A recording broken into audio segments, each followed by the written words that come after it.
Large Hadron Collider is one of the wonders of the modern world. It's believed to be the largest and most complex machine mankind has ever created.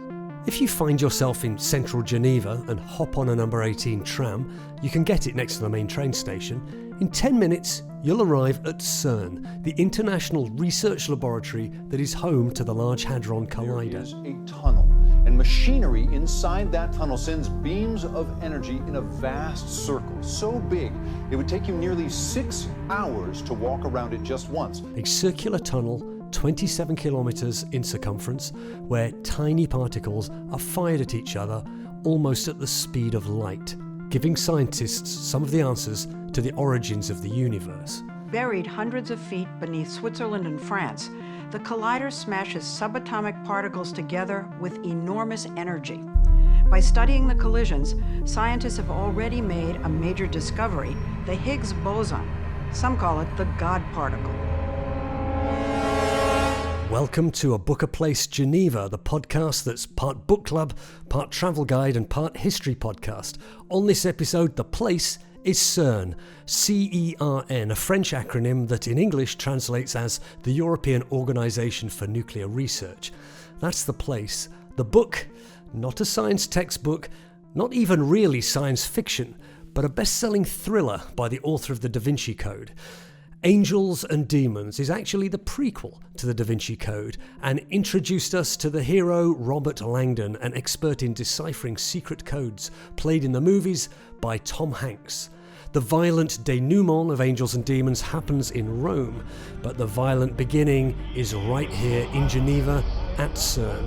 Hundreds of thousands are gathered in St. Peter's Square for conclave. It is on this night, in Vatican City, that an ancient ritual is taking place. In this podcast, I go to CERN to talk to a particle physicist who owes her whole career there to Angels and Demons. I think when I was maybe age of 12 or 13, I was interested in sci-fi. And I don't remember anymore how I came across Angels and Demons, but I got interested because it had some background story about this very crazy physics research about antimatter, matter, and so on. So I read the book. I got very interested by the description of CERN and what people were doing there. And I was so impressed that I thought, oh, maybe this is what I want to do in my future. And I talked to an author who, like Dan Brown, uses CERN as the location for an action-packed story about the good and the bad sides of science. It's like all your science fiction film fantasies coming true around you. There's a giant tube ahead of you. There are enormous girders. You're wearing a hard hat. You're wearing a Geiger counter around. Whether you've read Angels and Demons or not, don't worry, we'll be talking you through some of it, and I promise, no spoilers. Before we head to CERN, I just want to read the author's own words about the place.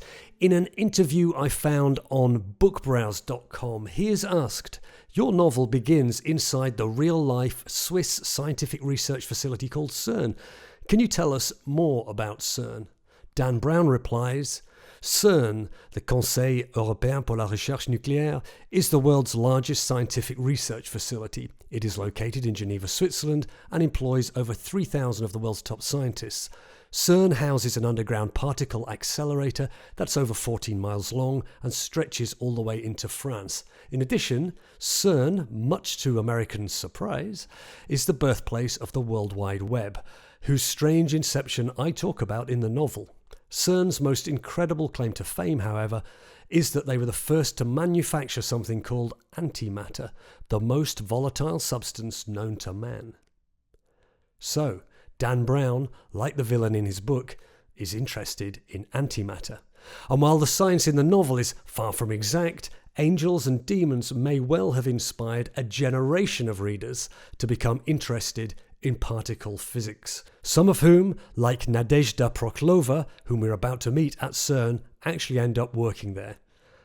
So I went along to CERN to meet Nadezhda, and once badged up and buzzed through the security gate, she walked me through the campus, which does bear some resemblance to a sprawling university, and told me about her work on CERN's Atlas project, which uses the Large Hadron Collider to answer some pretty big questions, such as, to quote its website, what are the basic building blocks of matter, And what are the fundamental forces of nature? So this is, let's say, the main site where most of the offices are located.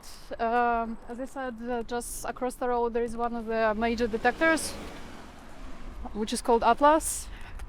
And there are 3 more other major ones which are located in France. So you have to take a car or like a shuttle bus to get there. I'll try to show you one of the special tourist attractions, Okay, which is on the way. fantastic. So this is also the place where they have a couple of restaurants, hotels for people who come here temporarily. This site is located sort of on two countries' sites, I guess. Right. So this is a Swiss one, but if you just go a bit further down the road there, you'll end up on a French territory without even proper Realizing. border control. Yes, Right. It's a bit of fun. Okay, so here should be one of the attractions. Thought it was going to be the chocolate machine we just walked by. Okay, fantastic. So we're looking at a plaque that says where the web was born. That's on my list of questions for you. And so we're in a corridor that has pipes all along the ceiling, which I imagine is air conditioning. I'd like to think that's like a proton collider or something, but it's just air conditioning, isn't it? So on some of the sides here, there are labs which needs to be cooled down. Okay. And so this plaque says, in the offices in this corridor, all the fundamental technologies of the World Wide Web were developed, starting in 1990 from a proposal made by Tim Berners-Lee in 1989. The effort was first divided between an office in Building 31, so we don't need to go into the details of which buildings. At the end of 1994, Tim Berners-Lee left CERN to direct the WWW Consortium, also known as W3C, a worldwide organisation devoted to leading the web to its full potential. So here we are. This is where the internet was born. It's funny when you think of things like the internet of just existing. It's a bit like running water or electricity. Yeah. But someone had to make those things work, right, for us. Yeah, the first picture was also uploaded. Let's say here it was the picture of the female music band, which exists here at CERN. I don't think they're playing anymore, but there was a maybe 70-year-old anniversary of CERN, so they came back and they gave a show. Oh, really? So what, they sent a photo via the internet? Yeah, so it was the first photo ever uploaded. Okay. Yeah, it's hard to imagine what a big deal I think must have been. You know, we're used to taking a picture on a phone and sending it exactly. anywhere in the world in a second, right? Things have changed. So above us is what's called main auditorium. It was used, for example, to present results on Higgs boson discovery back in 2012. And we're entering the restaurant. Here's where we need to be. The restaurant, the canteen. So we can get coffee there. Okay, I'll switch this off for a second. So, having walked along roads called things such as Albert Einstein Street and through the office building where the World Wide Web was born, Nadezhda leads me to the main CERN cafeteria. There are casually dressed people drinking their morning coffee, and no one is yet using the ping pong table, where a poster is calling for entrance to the CERN's 70th anniversary table tennis tournament. If the promise of a prize were not incentive enough, the poster is adorned with black and white photos of Nobel Prize-winning scientists of old, accompanied by captions that tell us Niels Bohr used to beat everyone at table tennis, and Otto Frisch played the game on a table that had been set up in the library. If the names are unfamiliar, Google them. These are huge figures in our understanding of the universe. And with coffee and croissant, I sit down with Nadezhda and ask her about the career path that brought her to Geneva. Nadezhda, so you've kindly invited me to CERN today, and we're sitting in the most important beating heart of the place, which is the cafeteria. Now, just tell us who you are and what you do here. I'm employed as a postdoctoral researcher, if you want to talk it in more professional terms, but basically I'm just a physicist who works at Atlas Experiment, and I'm mostly doing detector work. For my PhD, I used to work on the search for the very special Higgs boson decay into very rare process. And now I'm just mostly focusing on the part of the detector, which is data acquisition, and also the reconstruction of important and essential particles, which are used in many physics analysis, such as electrons and photons. And also trying to be involved a little bit in a new detector, which is going to replace some of the inner parts of Atlas detector in, let's say, probably by 2030. So that's just, I guess, a quick summary. Okay. And you're from Russia. Yes. You did all your studies there before coming here? I was doing my bachelor and master in Moscow Institute, which is called MEFI. Then for my PhD, I had joint degree with MEFI and with Radboud University in Netherlands. Okay. And so right now I'm involved with the University of Pennsylvania in the United States. So what's your relationship with the book? When did you read it and kind of what impression did it make on you? So I think when I was maybe age of 12 or 13, I started I was interested in sci-fi. And I don't remember anymore how I came across Angels and Demons, but I got interested because it had some background story about this very crazy physics research about antimatter, matter, and so on. So I read the book. I got very interested by the description of CERN and what people were doing there. And I was so impressed that I thought, oh, maybe this is what I want to do in my future. At the same time, I kept reading other sci-fi novels, like all the popular major ones you can name. But for Angels and Demons, the idea of working at CERN and how amazing it seems like to work at CERN based again on what was described in the book. So that's all sort of stuck in my head. And then You were what age when you I were? was maybe 13. 13, okay. Yeah. If I started reading about CERN, being interested when I was at school, and I think there was this event where CERN got major incident at the LHC with one of their magnets. I don't remember anymore what it was, but it was basically a major problem which happened in 2008. Oh, this is a real life actual Yeah, this was story. the real life story, yes. The LHC, the Large Hadron Collider. Yeah, so the Large Hadron Collider broke down for a year or something, and there were jokes that someone forgot a sandwich on one of the cooling station or magnets, and then it froze, and then that created a hole in the magnet or like cooling station, and that's why there was an incident. And also people at the time, because there was all this publicity happening with CERN, were joking a lot about that CERN is responsible for black hole creation and it might destroy a world. So it was like in the news. And then I had this Angels and Demons book, which I just read maybe like a year or two ago. And so because of that, I started looking into the universities where I might get into the program, which is related to CERN. And I found University of Moscow, which was doing this exact thing. So you've said two things there really that interested you in the book. There was the science, and you were reading other science fiction, but also the thing itself, CERN, this unusual place full of people from all over the world. I mean, we've just walked here. I've heard, I don't know, a dozen languages maybe. Right. Of this kind of international cooperation, and the story about the sandwich that might have, of course, it's kind of a real human side to this. Is that what attracted you to it? Or? I think partially. I remember vaguely in the book there was a description of some famous scientists who were just playing here in the grass field, some silly game with each other, and this was described as something normal. Like there was a gathering of, as you said, the international gathering of people from everywhere in the world, and that sounded as a very nice place to be and be involved with. So that sounded very inspiring for me. And then, the whole book is about this piece of antimatter, which is very dangerous, but at the same time is very exciting, can provide a lot of benefits, like if you manage to use it for something good, but it can also be very destructive. So that was very interesting and, again, inspiring for me. Okay, I'm going to read a couple of small bits from the book, and then we can talk about what it brings up. I'm going to read the very start because this is a massive best-selling thriller, right? I don't know how many millions of copies it sold, a Hollywood movie. This came before the Vinci Code, which was Dan Brown's real massive breakthrough success. But here there's a prologue. Here we are. I'll read this, 1 page long. Physicist Leonardo Vetra smelled burning flesh.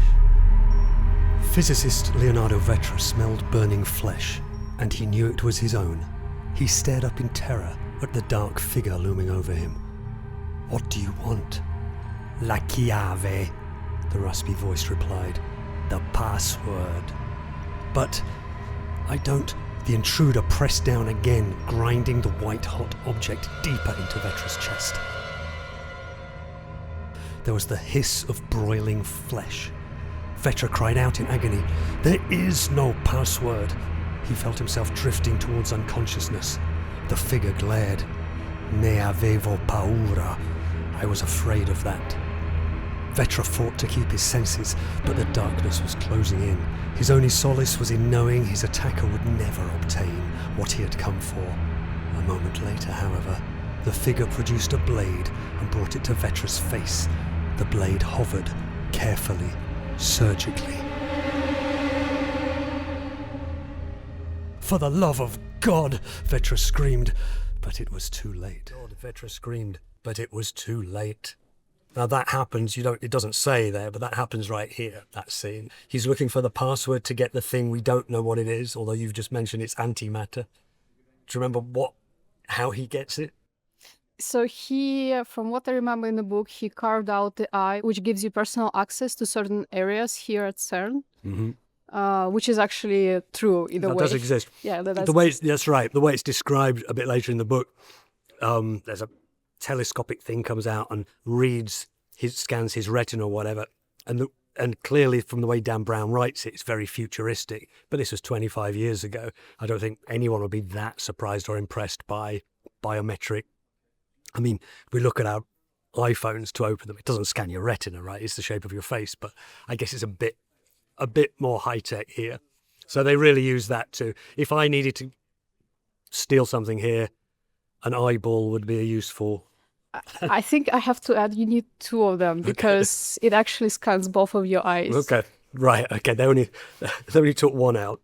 Okay, so just like Langdon, Robert Langdon, the hero of this story, who's played by Tom Hanks in the film, he's just arrived at CERN. He's been called in because they found the body of this scientist with his eye missing and this thing branded into his chest. And so Langdon's never been to CERN, and in fact, he's never even heard of it. This was quite surprising, but it's a good way, I suppose, for the author to have some exposition about CERN. Let's see how realistic this is. He's being led. The head of CERN is a man named Kohler, who's in a wheelchair. "Please hurry." His wheelchair seemed to leap across the tiled floor. "Please hurry." His wheelchair seemed to leap across the tiled floor. Langdon followed past what seemed to be countless hallways branching off the main atrium. Every hallway was alive with activity. The scientists who saw Kohler seemed to stare in surprise, eyeing Langdon as if wondering who he must be to command such company. "I'm embarrassed to admit," Langdon ventured, trying to make conversation, "that I've never heard of CERN."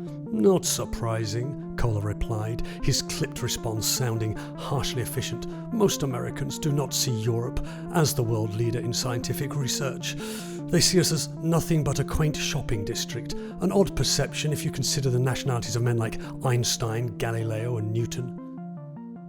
There we are. Do you think most people haven't heard of CERN? Maybe this was 25 years ago as well. I think it might be true. When I travel outside of Geneva and I mention CERN, not many people know what it actually is. Is that right? Well, people in Switzerland know about this, but outside of it, I think it's like some strange facility where they do some strange scientific research. What's the thing you tell them to jog their memory? Black holes, I think, is the easiest We're the people one. who could destroy the world. Yeah, exactly. That we might create a black hole here because we collide particles at such high energies that it can like cause some, I don't know, some accident. Right. Whatever reason. I mean, if I mention CERN to people and they don't know what it is, I tend to say, have you not heard about the Large Hadron Collider, which if they've not heard of CERN, they probably wouldn't have heard of that. But I say, it's that huge underground tunnel where they fire tiny particles against each other at incredibly high speeds. And this tunnel Where are we now? It must be kind of going around us now, right? Underground somewhere. Because it goes into France and Switzerland. Yeah, it's right underneath. Now, Yeah. you work on what's the... The name of the experiment is Atlas. So it's one of the, let's say, two major experiments which were responsible for Higgs boson discovery. For the Higgs boson discovery. Yeah. So other point of what people might have heard is Higgs boson discovery, which they called God's particle for, I don't know why. But that was using the Large Hadron Collider to exactly. find the Higgs boson. Let's see if we can define what the Higgs boson... I can provide a very simple example, which I think a lot of people like to use when they try to explain what Higgs boson is. Imagine you have a room full of people and it's a party. So some people gather in one corner, some gather in another. Some people might have spread like somewhere more or less equally inside the room. But then imagine you have a celebrity who comes in. So these people who are sort of randomly spread around the room start to gather next to the person and follow him as he crosses the room. And then more famous person is, more and more people start to gather next to this person and follow him as he crosses the room. Nadezhda tries valiantly to explain to me the Higgs boson particle using a metaphor about a party. I must admit I didn't quite follow, but it did demonstrate humans' need to express complex things through stories, something I explore more with her and in the interview later in this episode.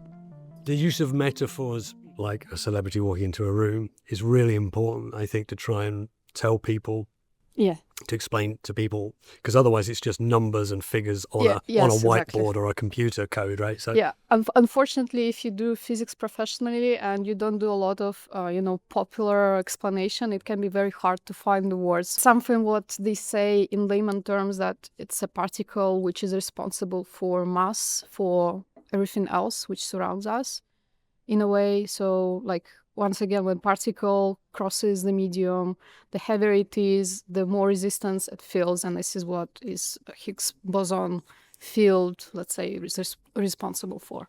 So they found that, how long ago? 10 years ago? 2012. 2012. So isn't that job done, finished? We know how mass is created. Why are we still working on it? What are you working on? This is a good question. I think it's a very good question. People ask to physicists in sense why we should keep giving you money for the research. The answer is that there is certain prediction of what Higgs boson should look like, what properties it should have, what mass it should have exactly to a very small point. So what we keep doing is that we keep investigating all the properties, keep making more precise measurements of its mass and everything else, and see if it actually decays and what it should decay. Because if we find some deviation from this, even the smallest one, it means that our current predictions are wrong and our theory is not correct. And there are already other indications that our theory, the way we see the world and describe the world from physics and mathematical point of view, is not full. It's like doesn't explain all the problems and all the everything we see in the world. I'm going to read another bit from the book, and this is Robert Langdon having a similar conversation to the one we're having right now. He's talking to this man, Kola. A young man jogged by. His T-shirt proclaimed the message. A young man jogged by. His T-shirt proclaimed the message, "No gut, no glory." Langdon looked after him, mystified. Gut?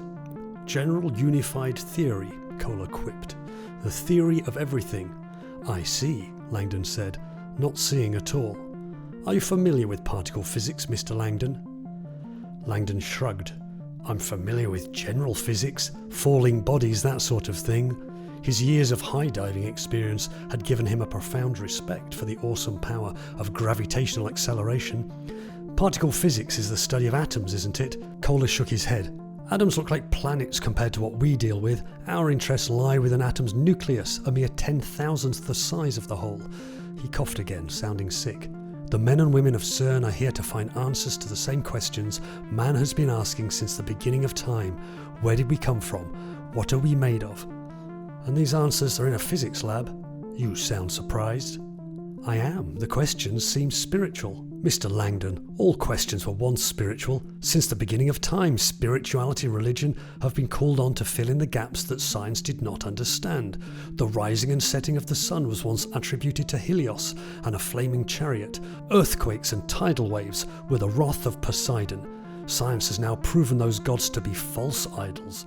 The theme of this book, apart from basically being a thriller, a murder mystery and a conspiracy theory, is also about the relation between science and religion. Right. Is this something that 13-year-old Nadezhda was thinking about? Like, what is God? What is creation? Where are we from?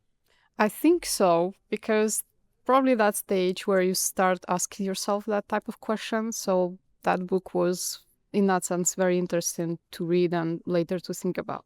On the same page here, we're still in the first chapter, I think, Mr. Kohler says, soon all gods will be proven to be false idols. Soon all gods will be proven to be false idols. Science has now provided answers to almost every question man can ask. There are only a few questions left, and they are the esoteric ones. Where do we come from? What are we doing here? What is the meaning of life and the universe? Langdon was amazed. And these are questions CERN is trying to answer. Correction. These are questions we are answering. So there we are. Do you come in here every day and think we are answering the questions of everything? I can't believe people really come to work with that in mind, but it would be wonderful to think they do. That's a good question to think about. I don't think I personally think about it on a daily basis, but sometimes during this type of conversations, in a way, I guess we sort of actually answering this type of questions. Like, we're definitely trying to answer what happened, how all of us just appeared here, and how we end up sitting here in the cafeteria in the end. Is it work that constantly being reminded of how small we are? You've got one lifetime, you can achieve so much, you can add to the body of scientific work, but it's never going to be enough, is it? Does it fill you with kind of optimism and happiness to do this? Or is it sometimes also depressing that, we're never going to crack the mysteries of the universe in our lifetimes, are we? I think I feel very optimistic about this. I'm usually not an optimistic person, but when it comes to science, I feel, again, optimistic. It might not be the case that we get answers to all the questions here at CERN because, well, it has its own limitations, unfortunately. But I hope that we and the governments continue funding that type of projects on a bigger scale. And also the important ones are not only the ones which here on the ground, but the ones they build for space exploration and studies of space and our universe as a whole. And I feel like with the way the technology is developing, we might see this bright future where we basically have good explanations for what happened in our world and why we are like this here right now. Moving on a few pages, of course they have to take Robert Langdon to see the Large Hadron Collider. Have you ever seen it?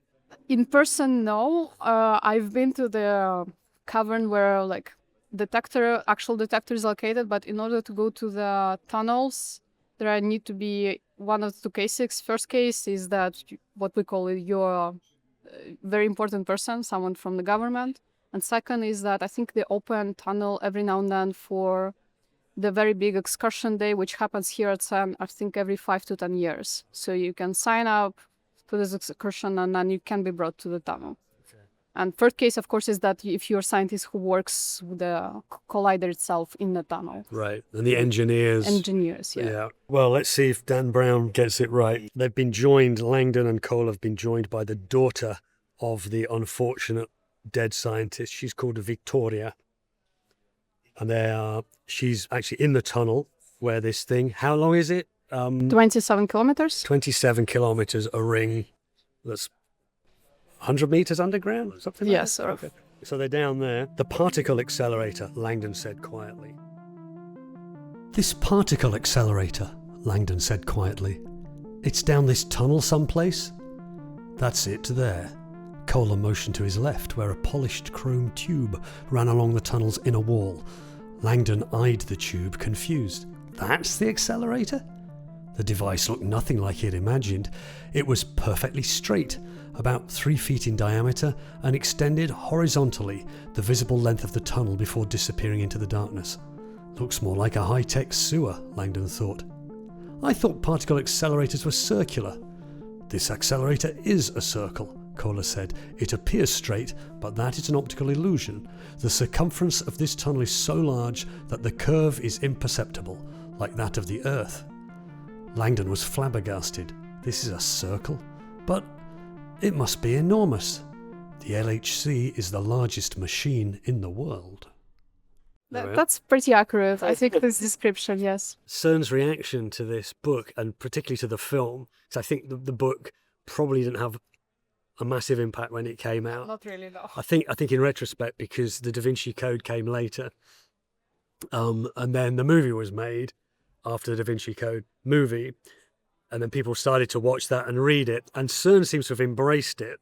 And so CERN has on its website a mythbuster based on Angels and Demons. Here's the website, look, Angels and Demons, the science behind the story. So I'll read this bit out. In Ron Howard's Angels and Demons, Tom Hanks plays Harvard academic Robert Langdon, who discovers evidence of the resurgence of an ancient secret brotherhood called the Illuminati, the most powerful underground organization in history. When Langdon finds evidence that the Illuminati have stolen antimatter from a secret laboratory at CERN, which they plan to use as a devastating weapon to destroy the Vatican, he and CERN scientist Vittoria Vetra begin a race against time to recover the antimatter and prevent a catastrophe. But what is antimatter? Is it real? Is it dangerous? And what is CERN? So you can go on this internet site and find this. These are the frequently asked questions. Does CERN conduct secret research? How is antimatter contained? Can antimatter be used as an energy source? It doesn't have what is antimatter. Do you know in a sentence what antimatter is? Well, we all made out of matter. You can imagine it as we made out of particles with certain charge. And the easiest explanation of antimatter is that you take everything the same, but you just change the charge. Let's say, well, everyone knows about electrons and that they have a negative charge. So the antimatter analog for electron would be something called positron. It just has positive charge instead of negative, but everything else is the same, like all the properties. And it's actually one of the, let's say, great mysteries of life. How is that we all made of matter and there's almost no antimatter in this world? In the book, they create antimatter and they store it in this flask, and that's the thing that's stolen, and it becomes a bomb that's going to blow up the Vatican. I won't give the ending away. Does the Vatican survive or not? You'll have to read the book or watch the film. I'm just looking for the question, can it be used as a weapon?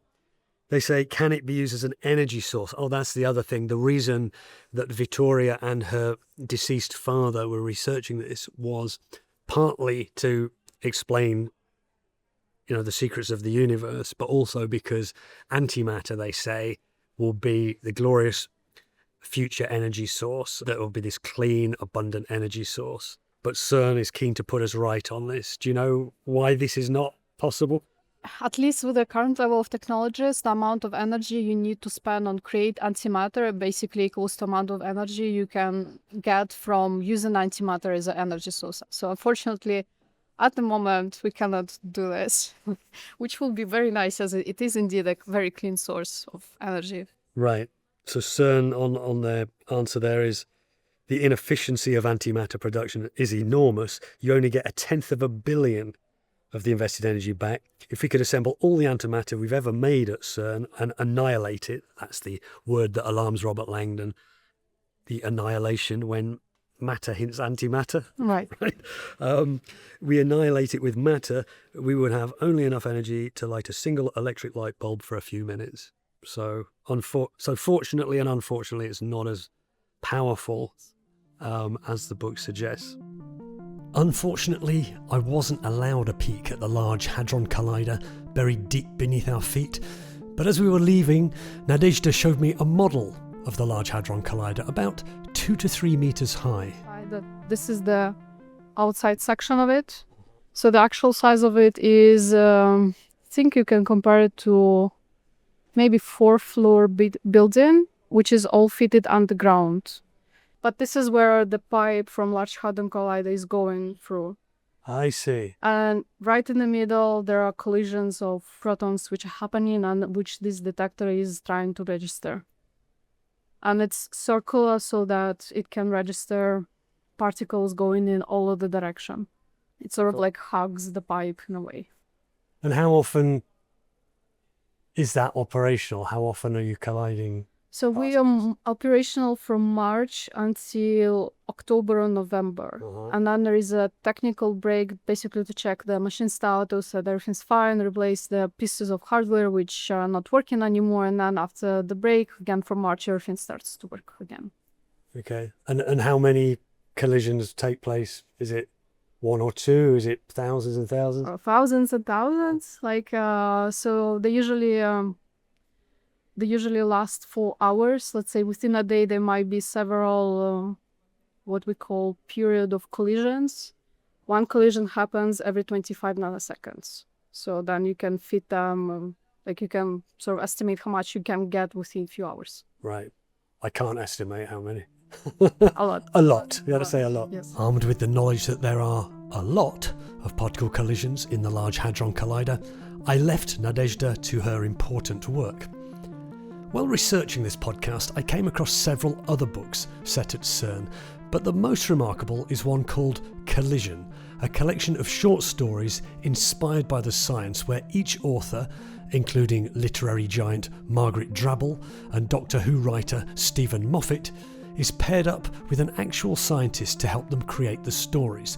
The scientists then get to write an afterword to each story in the book. I spoke on a Zoom call with one of the book's editors, Connie Potter, who works in communications at CERN, and to one of the writers of the short stories in Collision, journalist and author Bidisha. Hi Connie, how are you? Hello, I'm fine, thank you very much. Sitting in a very hot office here. Are you in CERN as we speak? Yes. Is it hot because you are doing all kinds of nefarious things underground in the Large Hadron Collider? No, not for me. It's hot because none of our offices have air conditioning, which is fine. And I've got a lot of work to do, but I'm sure it's cooler underground actually than in our offices. That's true, it might be. And we've also joined on the same call from London by Bidisha. Bidisha, how are you? I'm fantastic, and I'm envying Connie's heat because the midsummer in London is as drab as you could possibly imagine. Well, I'm in Geneva as well. It is quite warm, and I'm far enough away from CERN. So we're going to talk about this book, Collision. Now, this episode is about Angels and Demons, which is the book that's best known for being set at CERN, the one I could find, and it's a book I read years ago.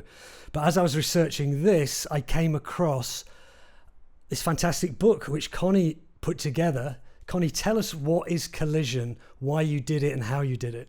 I can't take all the credit. I can't take much credit for it, really. It's a colleague of mine, Rob Appleby, who's with the Manchester University in the UK, does a lot of great outreach, and he has worked with the publisher Comma Press before. It's a non-profit publisher on a different anthology of short stories. I don't remember exactly what the topic was, but he enjoyed it very much. It was quite a successful book, and came up with the idea, why don't we do one with physicists, engineers, people working at CERN, and pair them with some authors, some Comma Press authors, and some others, and see what comes out of it. We emailed over, I don't know how many mailing lists I wrote to. I wrote a synopsis of the project and invited people to send in a short summary of an idea of a story. Sorry, this was a letter to authors or to scientists? This was to authors, the right? scientists. I did the science. Oh, you started with scientists, okay. We ended up with over 300 ideas that came back that we put in a database and slimmed those down, took a few too far out ones out of the list. We told the authors, here's the database, have a look, pick a story. After that, we matched the submitter and the author together and they had a few Zoom meetings. Few of them have actually ever met in person. Most of them have met over Zoom, and the end result is Collision. And so it's a collection of, it's a dozen or so short stories. Really, really varied, aren't they? Very, very diverse. But the unique selling point of this book is you have the short story and it's followed then by an essay by that scientist talking about some of the things that were in the story. In the case if they're more science fiction-y stories, maybe looking at the science and how realistic that is. But for this one, so Badisha, you would have then looked at the scientist's idea first, right? And what was it? Health and safety? Because I think that's the name of the essay. After your story's called Afterglow, yeah, and the the essay after it is called Health and Safety Nightmares. What did you see when you first looked at it? I love short stories that are dramatic. I don't want characters to just be looking into the mirror and having a realization about life. I needed something with a bit of whiz bang. And the funny thing is that since the book came out, my short story has been likened many times to Dan Brown. So I was looking for something that had explosive capability so that my characters have something to do. And I got the overall list. And of course, you look at it and you go, oh, time travel. Oh, no, that one's taken. Multiverses. No, that one's taken. And then I hit upon the very humble idea of the afterglow, the idea that you can have a substance that is charged with some kind of possibly very, very promising scientific potential, but that could also be damaging, and that it never really loses its charge. As long as time passes, it still retains a touch of something that you need to be wary of. And I was very haunted by that idea. It's a very poetic idea because it's also true about other things in life. It's true about romance and love and grief, but it's also true about ambition. The other thing that drew me to this project was the sheer wealth of genius and brilliance that comes out of CERN. CERN is such a glamorous destination, and yet for authors and writers, you have no idea what really goes on. Each scientist is very proud of their own particular patch. And so when I was reading the list of physics options, I was very aware that I'm just writing a short story, but I'll be interacting with a scientist for whom this is their life's work. Decades of research have gone into it. And try as they might, scientists cannot conceal their personality. And so each little précis of what topic they were working on carried a bit of the flavor of the scientist. So I also just trusted my intuition, and Kristen's paragraph about the idea of an afterglow really spoke to me. Was it partly the word itself, afterglow? It's kind of it is a word we use, isn't it, in the afterglow of some glorious thing.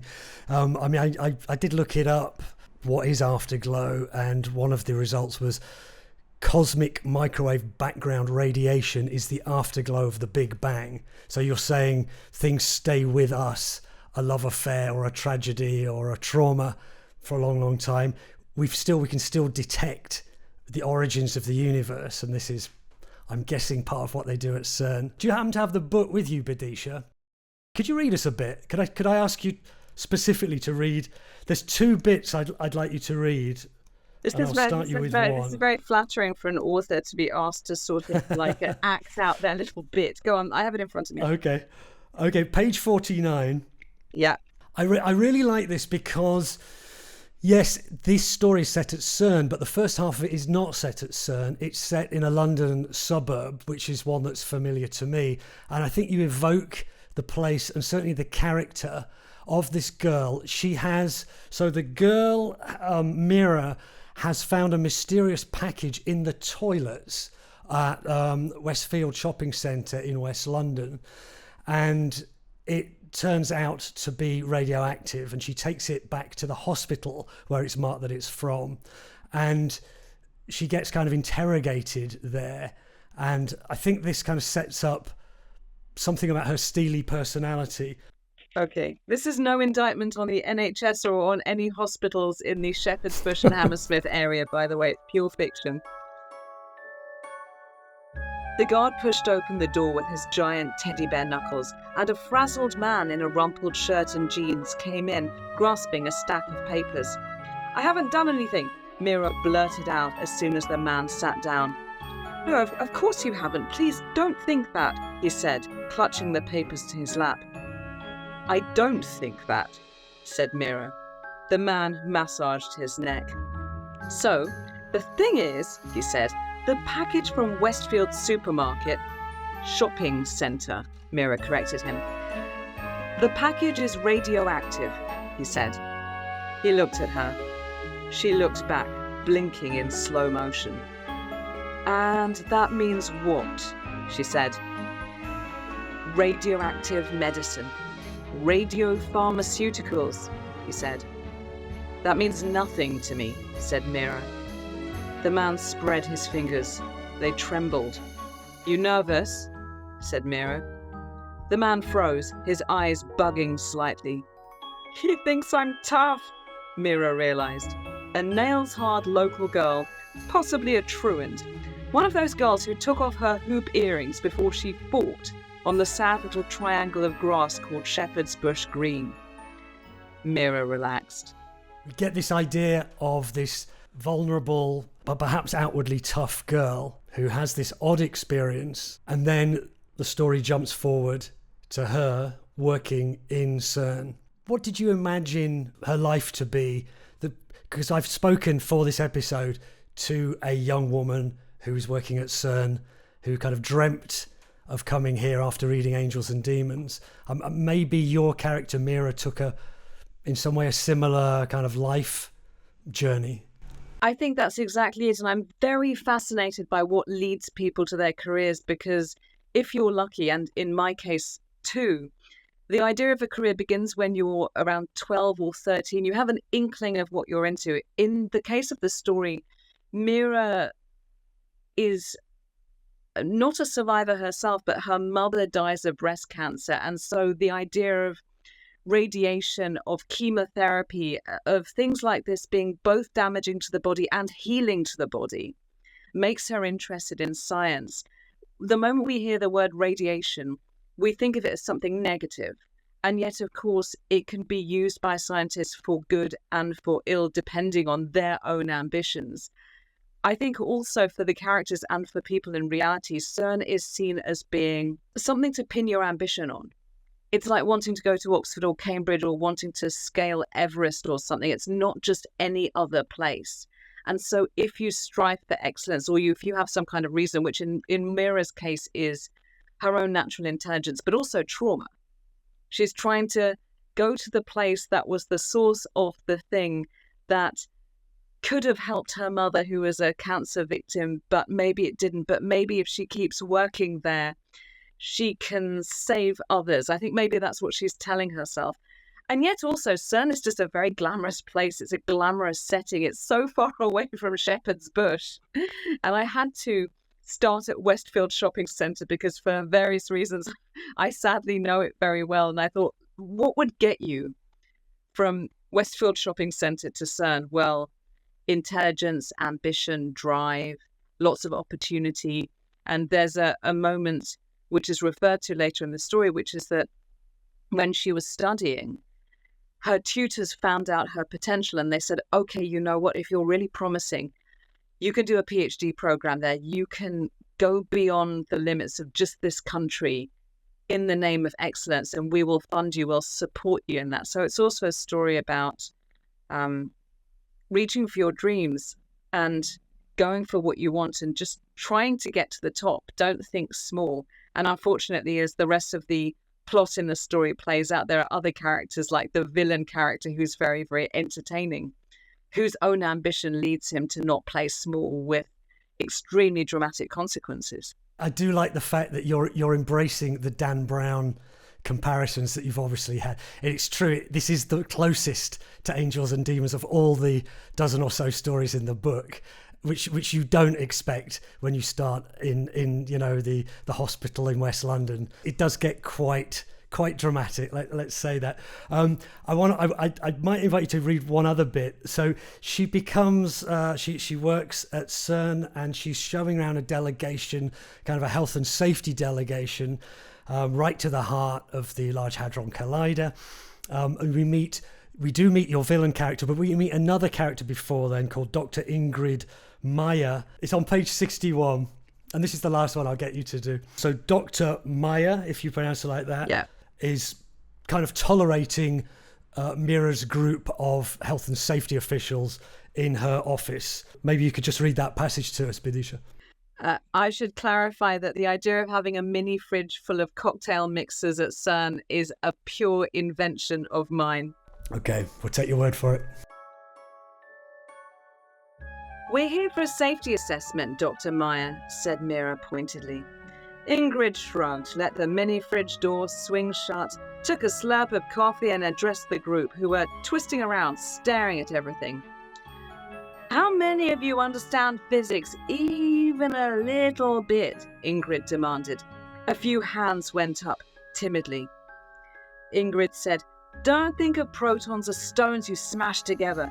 Think of them as carriers of energy. So when you collide the protons, you are adding energy to energy. So the proton becomes very heavy with energy, she said, her hands pulsing in front of her boobs to stress each word.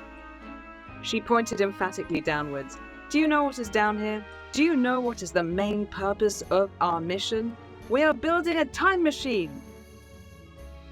The interesting, apart from the delightful notion of the drinks cabinet in the office, what this says to me here is really why I'm talking to the two of you now. It is the use of metaphor to describe, in this case, science and physics. And that's what stories do. Bidisha, that's what you've done in this story and the dozen other authors here. And I imagine Connie was at the heart of your idea. You're trying to communicate work which to most of us is just undecipherable. We can't really understand what is almost the speed of light that these particles are flying out. Why are you doing it? How on earth can that tell us about anything about ourselves and the origins of the universe? And the only way most of us can get close to understanding any of this is through stories, through metaphor. And even this scientist here is saying, think of them as stones picking up energy. Is that at the heart of the book, Connie? Is this what you're trying to achieve by this? A little bit more understanding as well as entertainment? I think a little bit, because you've got the afterwards as well. And anybody who feels a little bit interested or engaged after reading any particular story, hopefully will then go on and look for some more understanding, or scientific understanding in the afterward. But I think what's turned out for me really well with this book is the range of authors is so wide. You have such a variety of voices and how they have interpreted what were all essentially scientific ideas for stories. And yet what these authors have skillfully done is pick something, and through the conversations they had with the scientists, have created a story with what they have perceived out of the science, and using their normal style of writing in their own books. That allows us to reach, hopefully, I mean, you have to get past that, oh, it's a book about science on the shelf first, that people actually get it in their hands and start reading it. They'll find something that they can identify with, that they can enjoy, because it's not all, for example, Stephen's very sci-fi. I'm not going to say it's Doctor Who-ish, but it is kind of sci-fi. It gets your scientific imagination going, beautifully written. Many people love that style. There are a couple of others. Stephen Baxter's the same. Ian Watson goes down even more a darker hole with the whole language and everything that he uses. But there are also other stories. Dame Maggie's story don't really have that much science in it, and yet you can see where they're getting the science from. So yes, we are trying to reach different audiences, different people, and show the beauty, the fascination of science through this different medium, through their different voices. Dame Maggie, that's Margaret Drabble you mentioned there. Yeah. I mean, there's some great names on the list. I'm not a massive science fiction nerd, but I do like I think short stories are the perfect medium, because if you're not really going to nerd out on Dune that goes on over, volumes and volumes. I've read one and I enjoyed it, but I have no intention of reading the rest. But short stories are great because you can just put that idea out there. I love the stories of Philip K. Dick, for example. which, they've made movies from countless of his very short stories. And so I think it works really well. Not all of these are science fiction. I mean, Badisha, would you call your story a science fiction story here? Yes, I think so. I also grew up reading short stories by Philip K. Dick, as I think many people did, in fact, and also, snacking on Isaac Asimov. And yeah, I have always loved that combination of ideas and emotion, slight futurism, and also I think it's something to do with the settings. You cannot be given the gift of a day trip to CERN and look at the literal architecture of what's around you. You're in this sort of rock cavern and everything is large and magnetized. So you're feeling this weird pull in your blood cells, the iron in your blood cells, and you're having staff members saying, well, actually, if you are around here for 4 or 5 hours, you get very tired because there's a sort of dragging atmosphere. You're surrounded by some of the smartest people in the world. And it's like all your science fiction film fantasies coming true around you. There's a giant tube ahead of you. There are enormous girders. You're wearing a hard hat. You're wearing a Geiger counter around your neck. And it's so suggestive, both to me as a journalist and to me as an artist, that of course I want to write about it, because I hadn't realized this until I went, but CERN is not a public venue that anyone can just book a ticket and go into for a family day out. I do think they should open up because it's utterly fascinating, but they don't. So we're in a very privileged position. We're describing things that people imagine but don't get to visit. And I'm thinking of the 11-year-old kid in America who's dreaming of going to science camp that summer and will pick up Collision and think, oh my goodness, this is so extra, I must go. And it's accessible to me. And I agree with what you say about short stories, by the way. I think it's the perfect box in which to concentrate a huge amount of matter. And that's a very physics idea. I do at least, write very large. So I write a novel's amount of words and then really crush it down into the salient points and the salient action, and hope that some amount of scientific thought and integrity is retained within that. But that's why we need scientists to check it over. And my scientist was appalled because of the events that I had happen in the story. Yeah. Well, as I say, we won't give any spoilers, but health and safety comes into there. There are objects left lying around that shouldn't be, and it all comes to a rather sticky conclusion. Can we just mention the main book this episode is about, Angels and Demons? Have you read it, Badisha? Like many people, I read it when it was a hit when I was much, much younger, and I have an enormous amount for any writer who, like Dan Brown, has a success. It's very difficult to make it purely as a fiction writer. It's very, very hard, and literary fiction gets spoken about with a huge amount of respect, but it's almost impossible to have that kind of airport bestseller. So all props to Dan Brown for getting a great jammy idea and running with it. Yeah. And Connie, when I was there a few weeks ago, I noticed you weren't there, unfortunately, but there was a poster up. This might have been it was someone's office, with the movie posters on the wall. It was signed by Tom Hanks. It's something I think CERN has embraced, hasn't it? Yeah, I mean, I got Tom to sign a couple of the poster boards. I hope we will do more. I think it is, again, another very good form of outreach. It doesn't always have to be exact science. It has to just engage with the audience and get them questioning, get them wanting to learn more. And the same with the book. I do a couple of other outreach programs, and one of them is welcoming famous artists and musicians that are playing in Palais or Montreux locally. And last week I was at Hyde Park, as invited to the BST Hyde Park to see the Kings of Leon. And I was talking to Caleb, the singer, Caleb Followill, one of the brothers in Kings of Leon, backstage afterwards. His brother came to CERN. It was one of my first visits I did for an artist, him and the cousin Matt. I was talking to Caleb and I said, your brother came, would you be interested? Do you know about CERN? And he said, yes, I do. He's a very shy man. He's extremely talented, very, very nice man. But his face kind of lit up and he said, I do know about CERN, because it's in the book I'm reading now. I said, what are you reading? He said, Angels and Demons.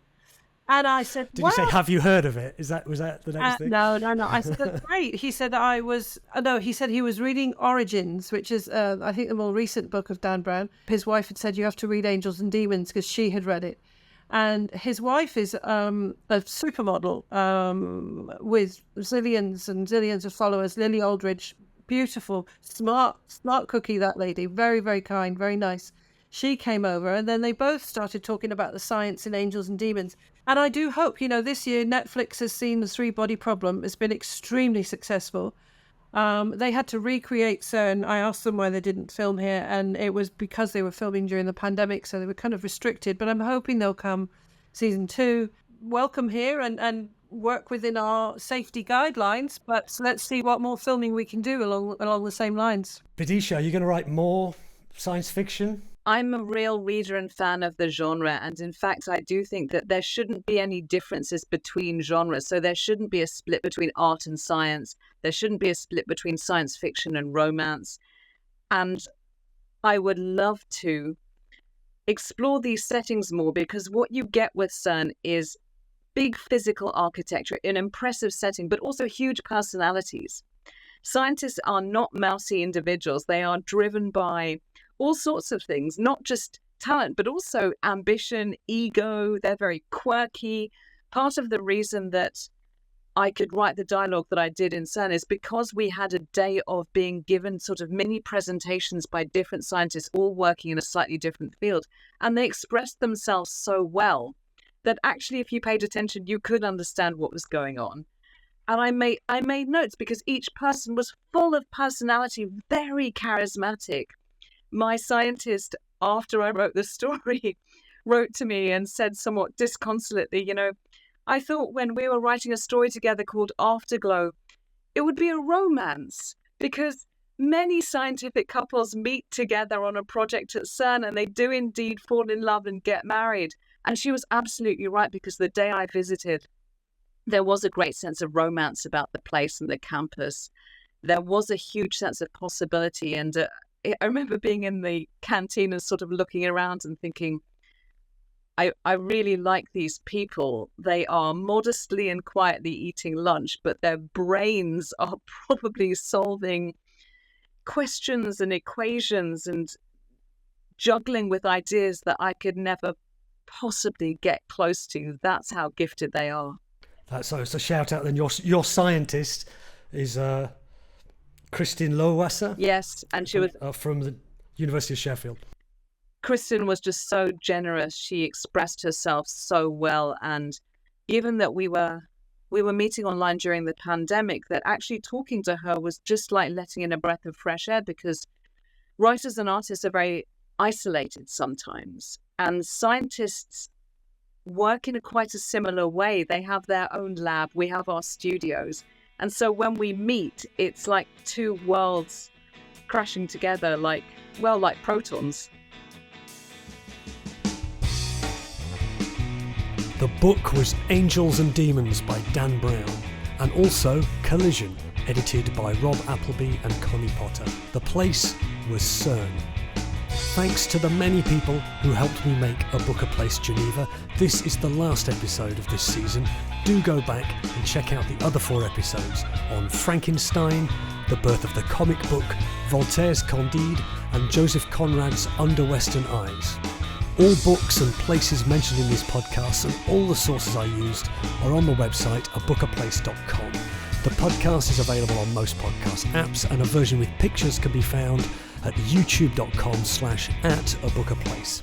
I hope these podcasts have inspired you to explore the books and the places covered. If you run a book group or teach English literature and are discussing any of the books featured in A Book, A Place Geneva, please tell your friends or your students about the podcast.